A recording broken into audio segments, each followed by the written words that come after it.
A Comissão das Pessoas com Deficiência e Mobilidade Reduzida reuniu autoridades e também representantes do poder público para discutir o analfabetismo funcional em adultos com deficiência ou não.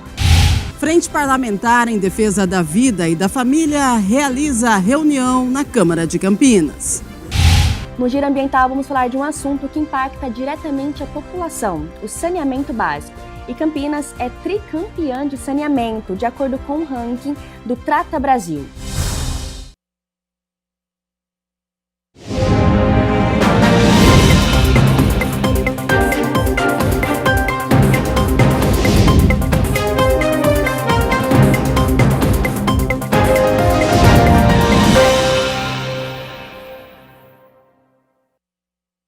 Olá, boa tarde. Chegamos ao meio da semana, quarta-feira, 1º de abril de 2026. Começa agora o Jornal Câmara Notícia, ao vivo, meio-dia, mais 1 minuto. Muito obrigado pela sua companhia, pela sua audiência e participe. Mande a sua mensagem, vamos conversar pelo número do nosso WhatsApp.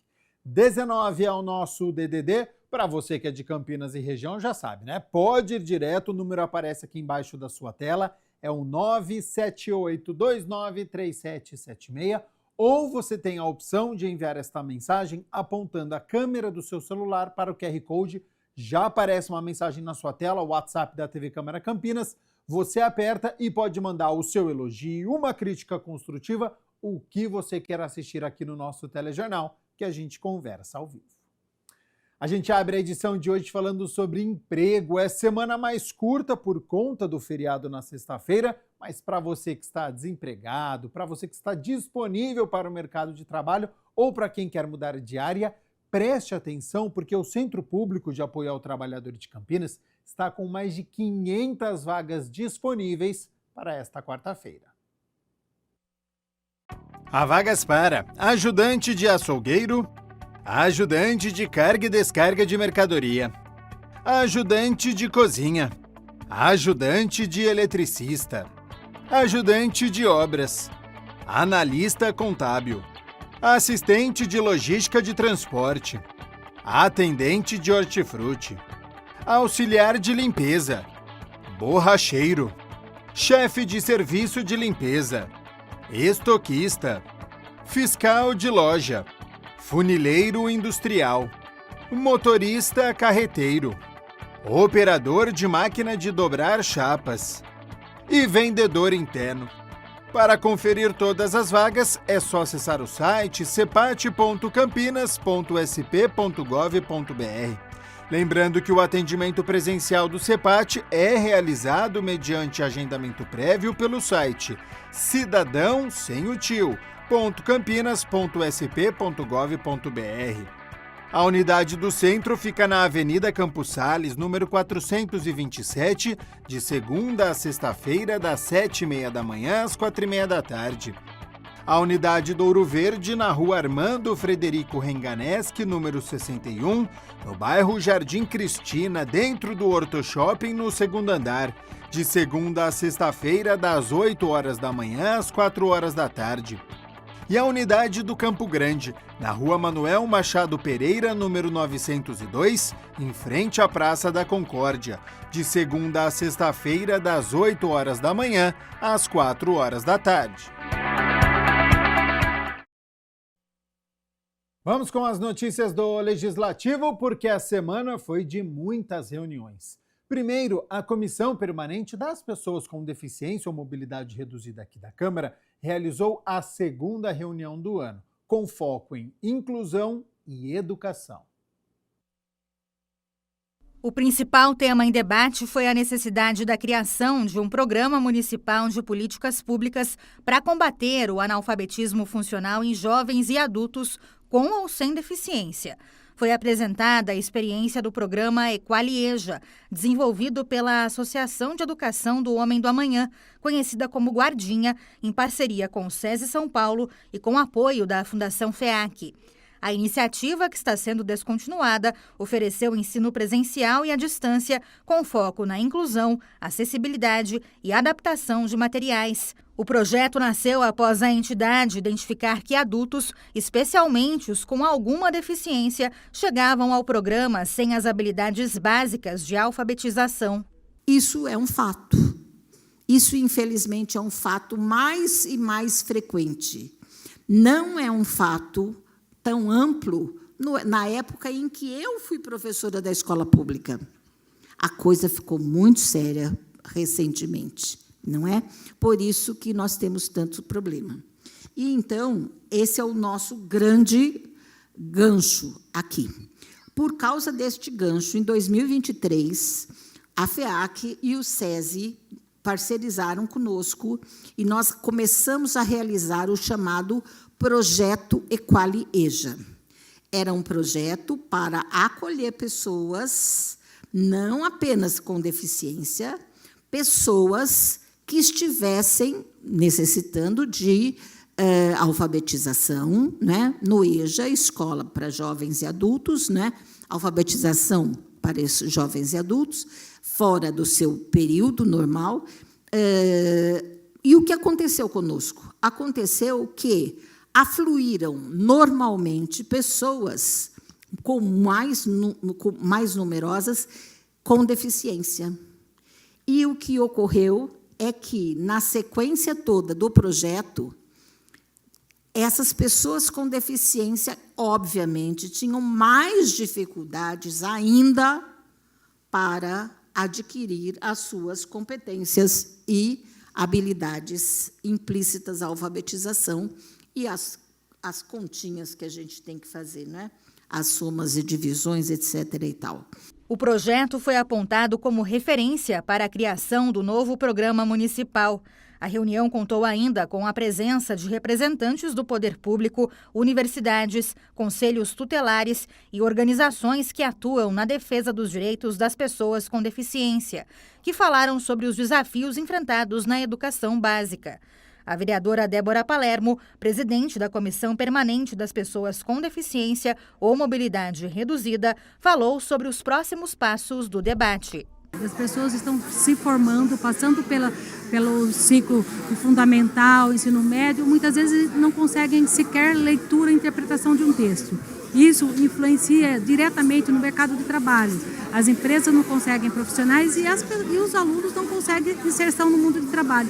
Então, é um problema muito sério, não só para o mercado de trabalho, para a vida dessas pessoas, para uma ida ao médico, para uma ida no supermercado. Eles precisam, pelo menos, ler e escrever, fazer as 4 operações. Então, é um debate que nós vamos continuar aí ainda aprofundando com outras secretarias, com outros entes, para poder sanar de uma vez por todas esse problema.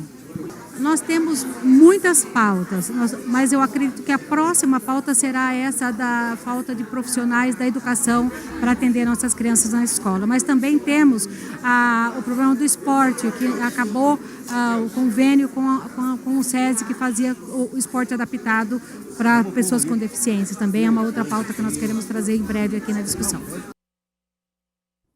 A Comissão de Constituição e Legalidade se reuniu pela 4ª vez no ano e analisou 25 projetos de lei. Confira como foi. A 4ª reunião ordinária de 2026 da Comissão Permanente de Constituição e Legalidade foi presidida pelo vereador Otto Alejandro. Também estiveram presentes os vereadores Carmo Luiz, Eduardo Magoga, Mariana Conte e Wagner Romão. Ao todo, foram analisados os pareceres de 25 projetos. O primeiro item avaliado foi o PLO 246 de 2024, de autoria do vereador Luiz Cirilo, que dispõe sobre a criação do Programa Municipal Cuidado e Equilíbrio, de acolhimento, cuidado e bem-estar da saúde mental e emocional nas escolas de Campinas. Eu gostaria, vereador, de pedir vistas, presidente, gostaria de pedir vistas desse projeto para poder tentar fazer enfim, estudar melhor o projeto, talvez apresentar um substitutivo para que a gente possa tratar de uma maneira, enfim, o mais decente possível, com o maior cuidado possível sobre esse tema. Ok, eu concedo vistas ao vereador Wagner Romão do item 1. Outra matéria em destaque foi a de número 11, o PLO 178 de 2025, de autoria do vereador Nick Schneider, que estabelece a obrigatoriedade de afixação de cartazes informativos sobre aborto em locais como hospitais, clínicas de planejamento familiar e outros serviços de saúde do município.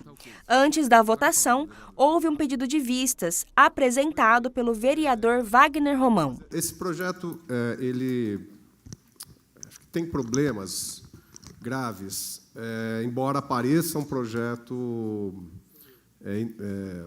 enfim, que possa querer ajudar a informar melhor as pessoas, eu penso que ele pode estar aivado aí de ilegalidade, né? Uma vez que a questão do aborto, né, o direito ao aborto, nos casos são especificados pela legislação brasileira, eles precisam ser garantidos, né, como um direito das mulheres. Às minhas vistas, o relatório é o seguinte: a proposição estabelece a obrigatoriedade de afixação de cartazes nas unidades de saúde com os seguintes dizeres: 1. Aborto pode acarretar consequências como infertilidade, problemas psicológicos, infecções e até óbito.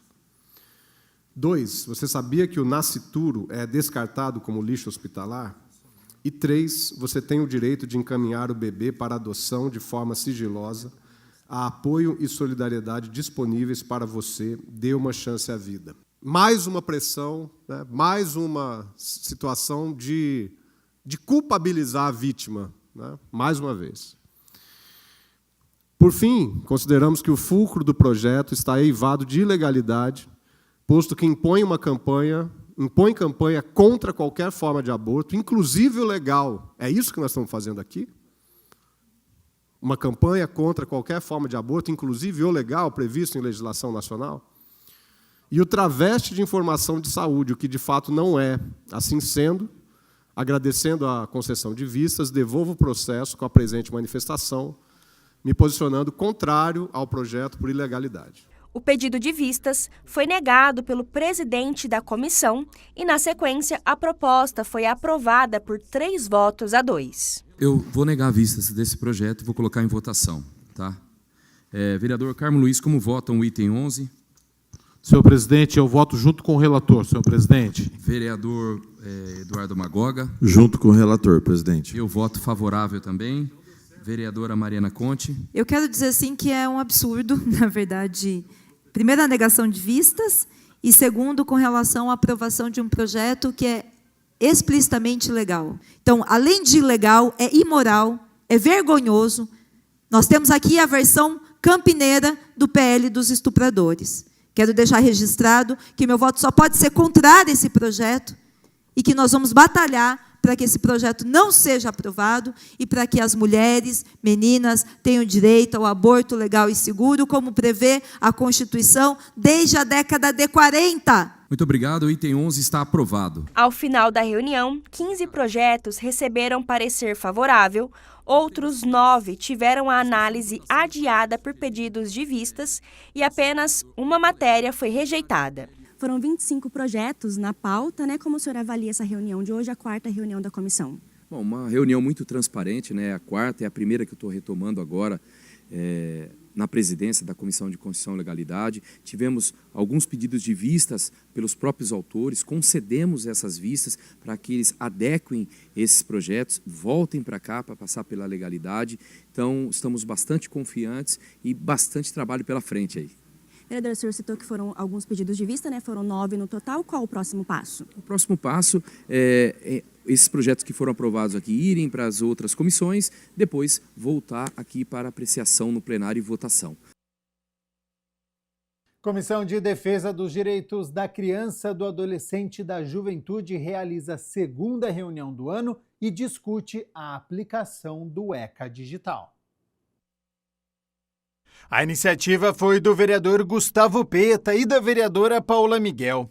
A Comissão Permanente de Defesa dos Direitos da Criança, do Adolescente e da Juventude realizou um debate público na 2ª reunião deste ano.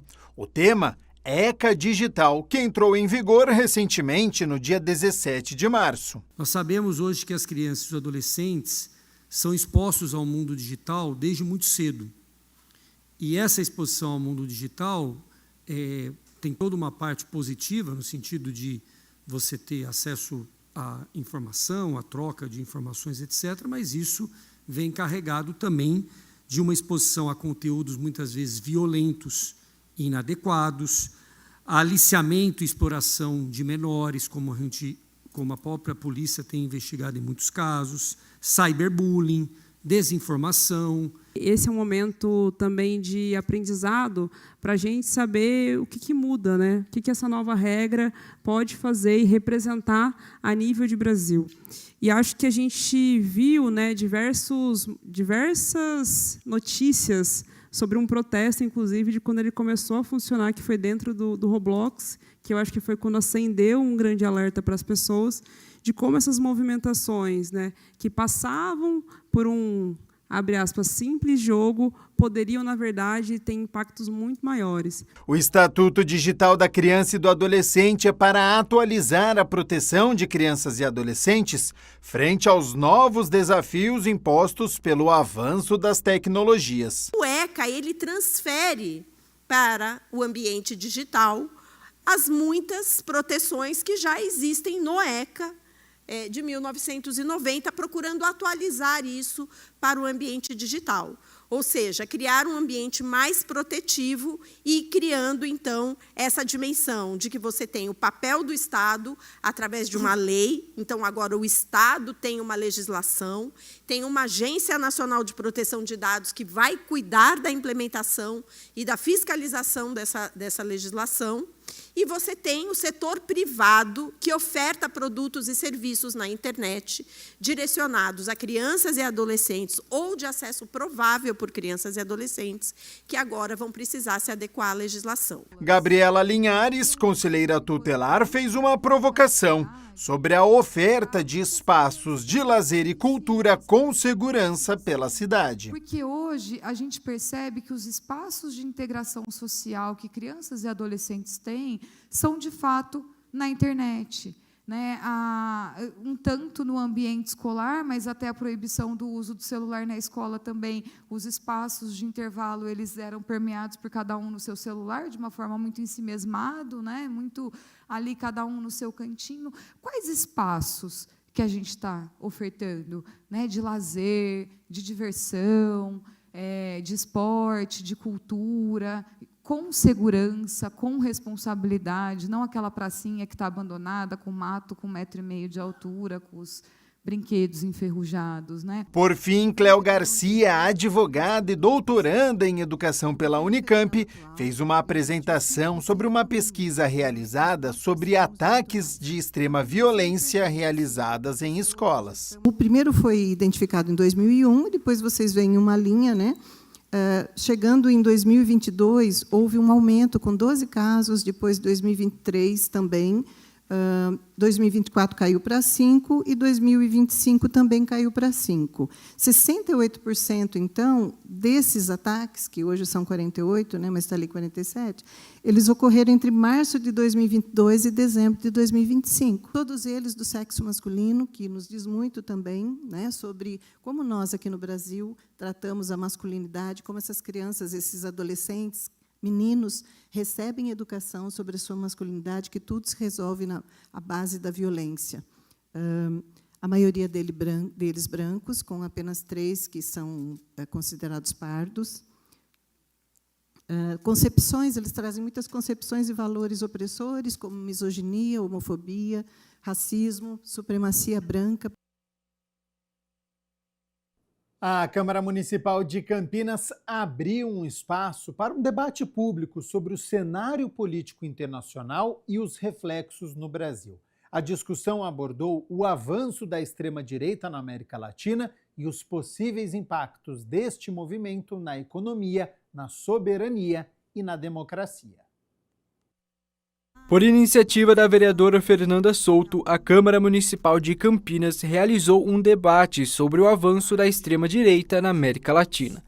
A discussão aconteceu durante a primeira parte da 16ª reunião ordinária de 2026, com o objetivo de analisar os impactos desse movimento no cenário político global e regional. É um momento para a gente entender como tudo isso se cruza, quais são as relações entre a extrema-direita internacional e o avanço da extrema-direita aqui no Brasil, como as reformas neoliberais, o esgotamento do estado de bem-estar social também nos países centrais, eles se refletem nesse aprofundamento do autoritarismo e da violência do imperialismo, especialmente norte-americano, contra os povos trabalhadores de todo o mundo, e quais são as nossas saídas, como a gente pode se organizar para interromper esse processo que vem trazendo muita preocupação para todos nós brasileiros, diante do fato que nós já conhecemos na pele o que a extrema-direita pode produzir.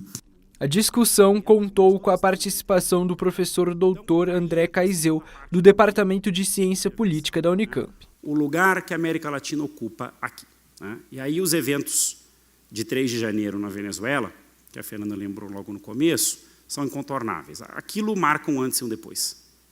Nenhum país sul-americano havia sido objeto de uma ação dos Estados Unidos.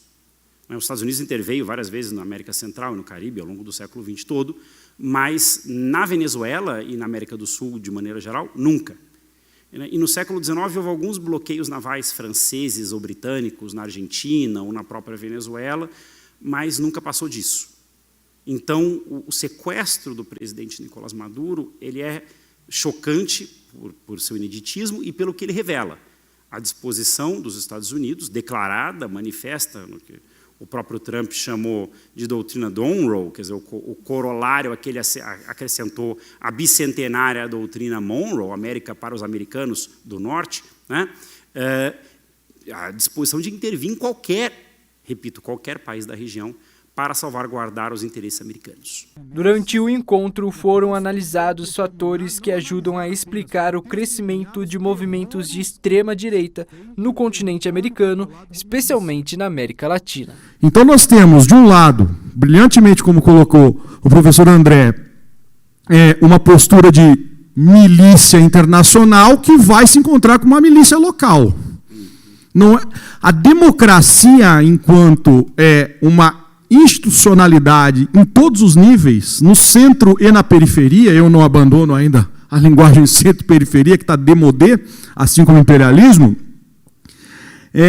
toda a institucionalidade burguesa ela está se voltando nesse jogo de pragmatismos, o pragmatismo reacionário da direita e o pragmatismo conservador dos setores progressistas, porque nós fomos transformados em conservadores, nós vamos ter que estamos lutando para conservar o que já temos.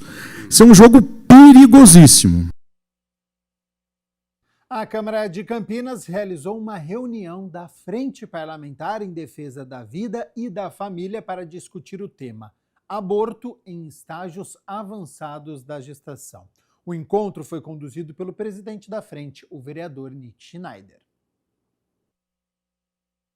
A Frente Parlamentar em Defesa da Vida e da Família da Câmara de Campinas realizou uma reunião para debater o aborto em fases mais avançadas da gestação. O encontro reuniu médicos, advogados, parlamentares, representantes da sociedade civil e convidados para discutir os aspectos legais, éticos e sociais sobre o tema. O presidente da frente, vereador Nick Schneider, destacou a preocupação com propostas e debates que tratam da interrupção da gravidez em estágios mais avançados. A defesa da vida e da família é algo que nós prezamos muito, né? E nós temos visto uma narrativa crescente pró-aborto por meios não legais. Nós temos 3 possibilidades de aborto que são excludentes de punibilidade, ou seja, são um crime, mas não há punibilidade, que é caso de pessoas anencéfalas, caso de violência contra a mulher, o chamado estupro, e caso de risco de vida para a mãe. E pegando esse gancho do estupro, que surgem narrativas mentirosas, surgem narrativas fantasiosas tentando legalizar o aborto em nosso país por meios não representativos, não democráticos. que seria o correto através do Congresso Nacional e do Senado, mas sabendo que ali não há espaço, porque predominantemente o nosso país é contra o aborto, tenta-se de outras maneiras, seja pela justiça, por conselhos e outros caminhos. A assistolia fetal, técnica usada em casos de gestação avançada, esteve em pauta. O procedimento, que interrompe os batimentos cardíacos do feto, foi alvo de uma proibição do Conselho Federal de Medicina em 2024. Porém, com a suspensão da norma pelo STF, o tema continua sendo discutido nos tribunais. Essa é a realidade dos nossos dias atuais. Mais de 1.300 crianças já foram mortas no Brasil por meio da sistolia fetal. Um procedimento que posteriormente o doutor Henrique irá detalhar mais adiante, né? E esse número de 1.300 assistolias ocorreu, como foi dito no vídeo, no período posterior à suspensão da resolução do Conselho Federal de Medicina pelo STF, a resolução 2378 de 2024 do CFM, que proibia a utilização da inaceitável prática da sistolia fetal nos bebês de 22 semanas ou mais de vida intrauterina. O debate também trouxe o olhar da medicina. O ginecologista e obstetra Dr. Henrique Shinomata explicou sobre o procedimento que envolve a aplicação de substâncias específicas para interromper os batimentos cardíacos antes da finalização do processo. A prioridade é da vida. Defender a sistolia fetal é ignorar os avanços da medicina que hoje permitem a sobrevida de bebês prematuros. Nosso foco da medicina deve ser salvar as duas vidas, a mãe e o bebê. E o poder público, senhores vereadores, autoridades que estão aqui, têm o dever e podem ajudar a contribuir à solução do problema demográfico e do aborto. Com quê? Com políticas familiares prudentes, com uma saudável educação da população, como a gente está tendo hoje aqui. O encontro reforçou a importância do diálogo entre diferentes áreas para tratar de um tema sensível e complexo. Nick Schneider destaca que a iniciativa busca ampliar o debate e contribuir para a construção de caminhos dentro da legislação. É uma iniciativa da Frente Parlamentar em Defesa da Vida e da Família e expressa extrema relevância para a sociedade, uma vez que a vida humana tem seu início na concepção. E é isso que nos baseia, que baseia a nossa atuação. A vida humana tem início em sua concepção, tornando o aborto a ininterrupção deliberada de uma vida algo criminoso, e não um procedimento de saúde simplesmente.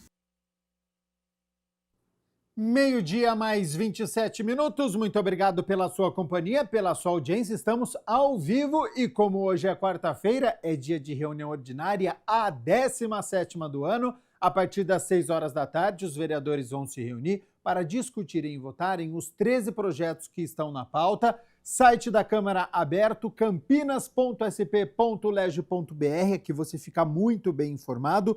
E olha só, os vereadores vão se reunir hoje para discutir e votar em primeira análise um projeto de lei de autoria do vereador Herbert Ganem, que estabelece reserva de vagas para pessoas com deficiência nos cursos de qualificação profissional oferecidos pela administração pública direta e indireta do município. A proposta determina que a quantidade de vagas reservadas seja, no mínimo, proporcional ao número de pessoas com deficiência residentes em Campinas, com base nos dados mais recentes do IBGE. Ainda de acordo com o texto, caso as vagas destinadas não sejam totalmente preenchidas, elas vão poder ser ocupadas por candidatos sem deficiência. O projeto também prevê a isenção de taxa de inscrição para pessoas com deficiência, quando houver cobrança para a participação nos cursos, além do direito a acompanhante especializado em casos de comprovada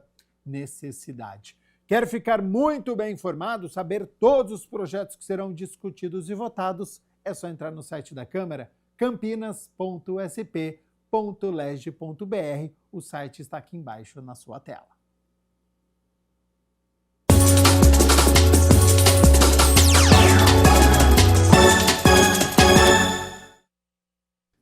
Depois de 10 dias da derrota na estreia do Campeonato Brasileiro da Série B, a Ponte Preta volta a campo hoje, 9 horas da noite, contra o Ceará, aqui em Campinas, no estádio Moisés Lucarelli. A Macaca teve tempo para poder treinar, o técnico Rodrigo Santana recebeu 4 contratações nesta semana, os zagueiros o Everton e Márcio Silva, o volante André Lima e o atacante Rodriguinho. O lateral esquerdo, Danilo Barcelos, após 10 meses, se recuperou de lesão no joelho e volta a ficar à disposição. Uma provável Ponte Preta para logo mais tem Diogo Silva no gol, Lucas Justen na lateral direita, a dupla de zaga com o David Braz e o Márcio Silva, com o Diego Porfírio na lateral esquerda. Meio campo de Rodrigo Saravia, Murilo Cavalcante e Elvis, e na frente, Brian Borges, Daniel Baianinho e William Potker. Ponte já chega pressionada para este duelo, porque neste ano venceu apenas uma partida e foi pela Copa do Brasil. Precisa se reabilitar na competição. E claro que amanhã a gente conta a história deste confronto entre Ponte Preta e Ceará. Bom, a gente segue aqui com o Jornal Câmara Notícia ao vivo nesta quarta-feira, porque um instituto Trata Brasil divulgou um ranking em saneamento e Campinas recebeu nota 10 em nível de atendimento, melhoria do atendimento e nível de eficiência. Sobre o trabalho realizado aqui na cidade de Campinas, acompanhe o nosso quadro, o Giro Ambiental.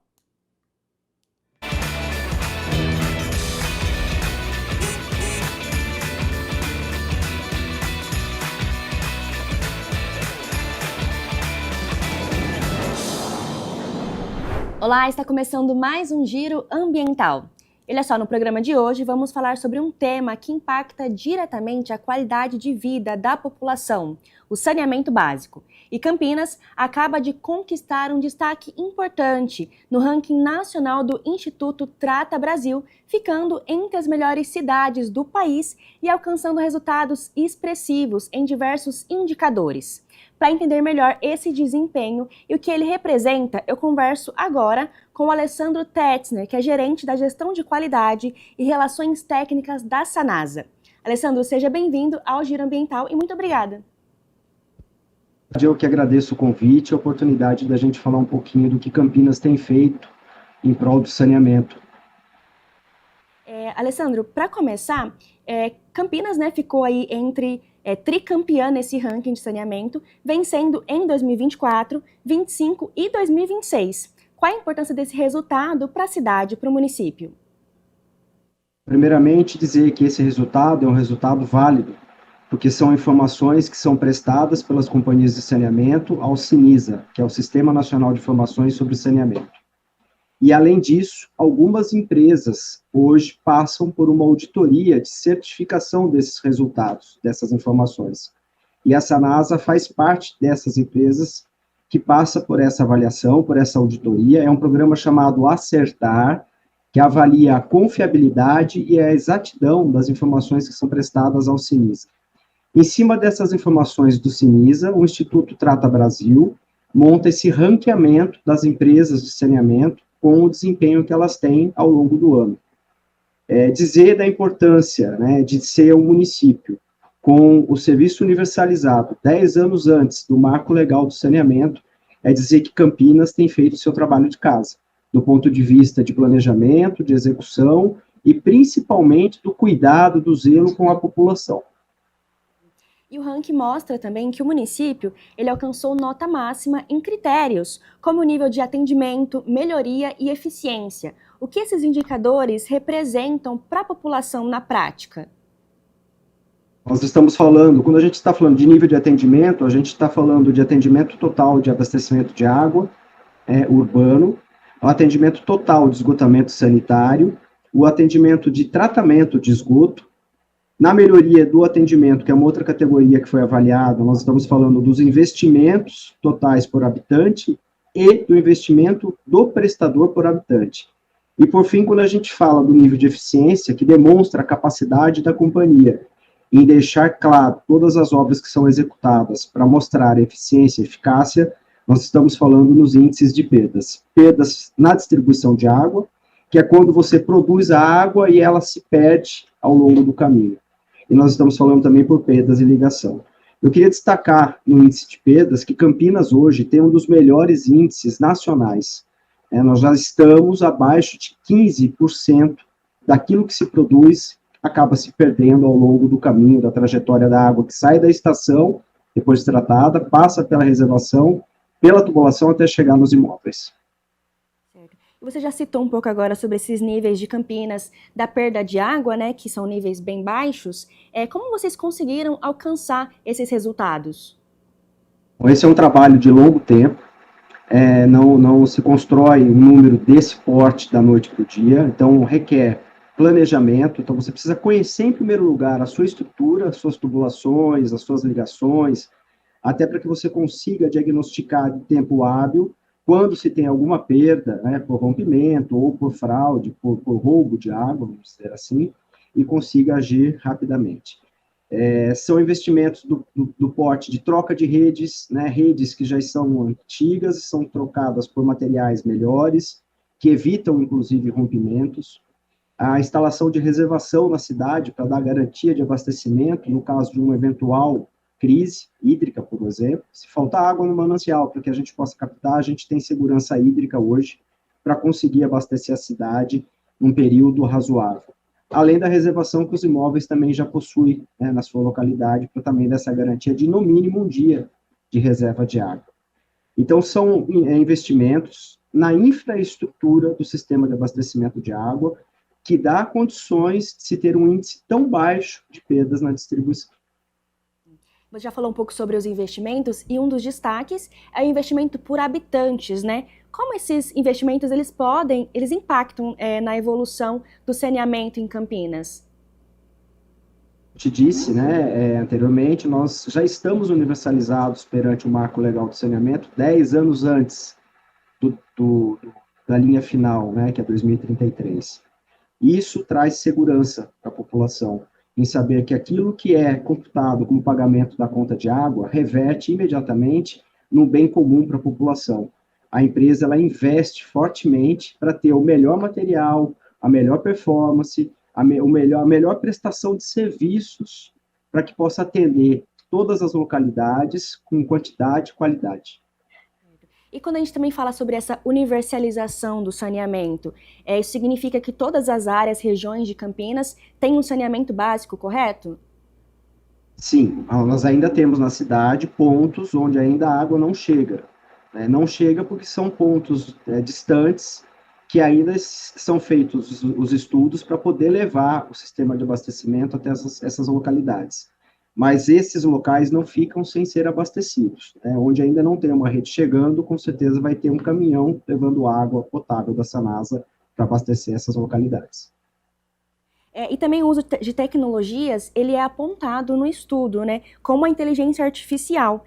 Como está sendo aplicado em Campinas? Isso reverte também imediatamente no nosso baixo índice de perdas. Nós temos um trabalho associado a uma empresa, né, de tecnologia, na qual nós utilizamos as informações que nós tiramos dos nossos sistemas para, com a inteligência artificial, aplicar os recursos da melhor forma possível. Então, em tempo real, nós conseguimos enxergar onde tem um vazamento, por exemplo, para que a gente possa destacar uma equipe e imediatamente resolver esse problema. Na área técnica da Sanasa, nós temos uma sala chamada Sala de Situação. É uma sala onde tem vários monitores que mapeiam a cidade, tanto na parte de água quanto na parte de esgotamento sanitário.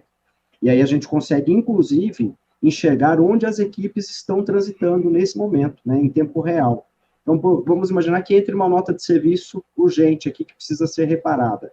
Na tela da sala de situação, imediatamente a equipe vai destacar isso e já vai encaminhar de forma online para que uma equipe mais próxima possa atender essa necessidade.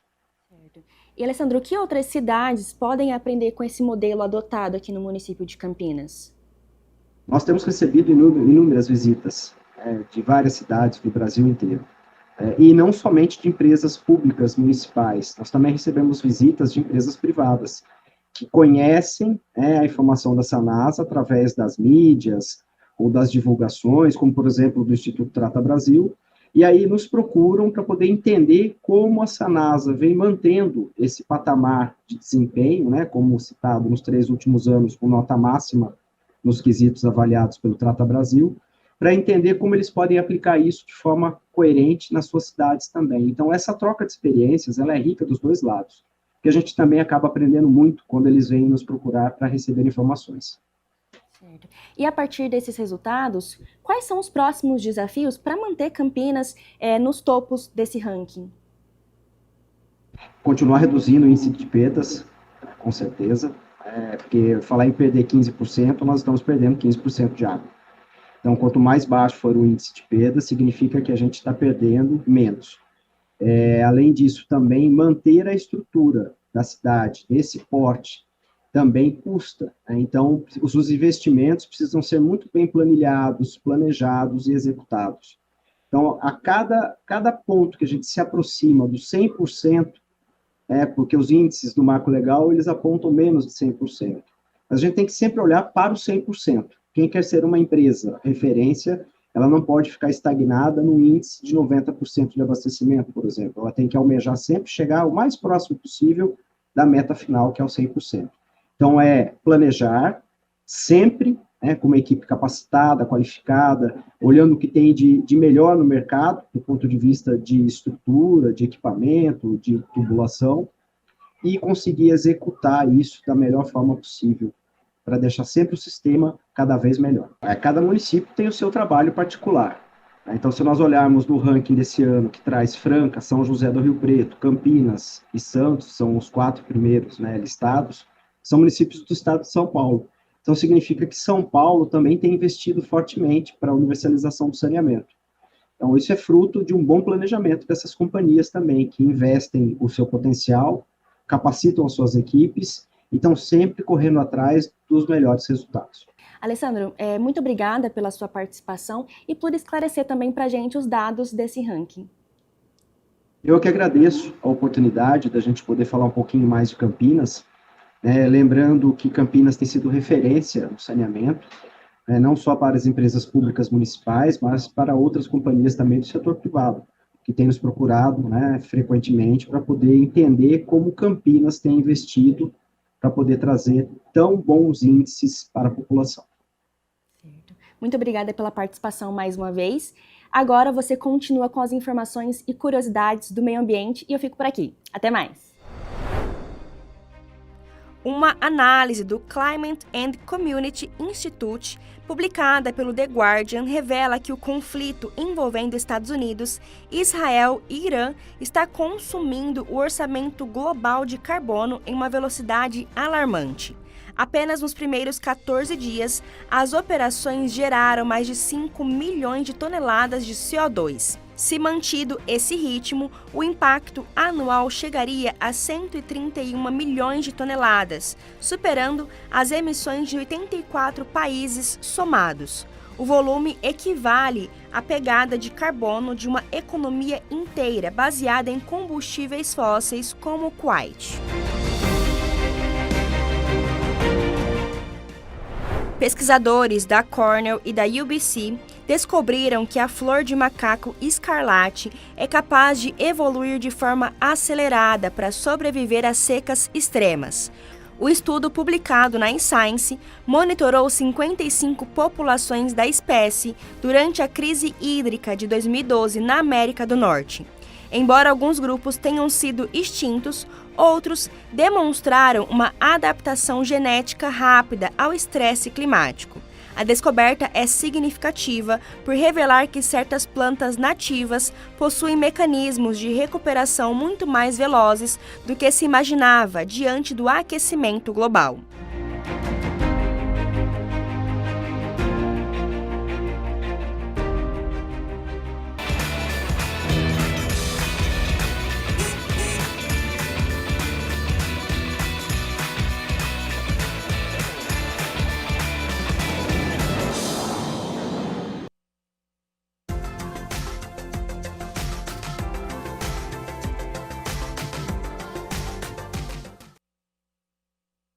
Para amanhã, quinta-feira, a previsão é de um dia parecido com hoje. Pela manhã, o sol aparece, ao longo do dia a nebulosidade aumenta e deve chover à tarde, podendo ser em grande intensidade, então muita atenção. Sobre as temperaturas, característica de outono, aquele friozinho à noite, pela madrugada e no início da manhã, e depois a temperatura sobe, mas nada de calorão. Olha só, elas já estão aqui na minha tela. Para amanhã, quinta-feira, então, mínima de 19 graus. Ao longo do dia a temperatura sobe, podendo chegar aos 28 graus aqui na cidade de Campinas. O Jornal Câmara Notícia fica por aqui. Muito obrigado pela sua companhia, pela sua audiência. Lembrando que hoje é quarta-feira, portanto, a partir das 6 horas da tarde, os vereadores vão se reunir para discutirem e votarem os 13 projetos que estão na pauta da 17ª reunião ordinária. Eu volto amanhã na quinta-feira, contando tudo para você. Até lá. Tchau, tchau.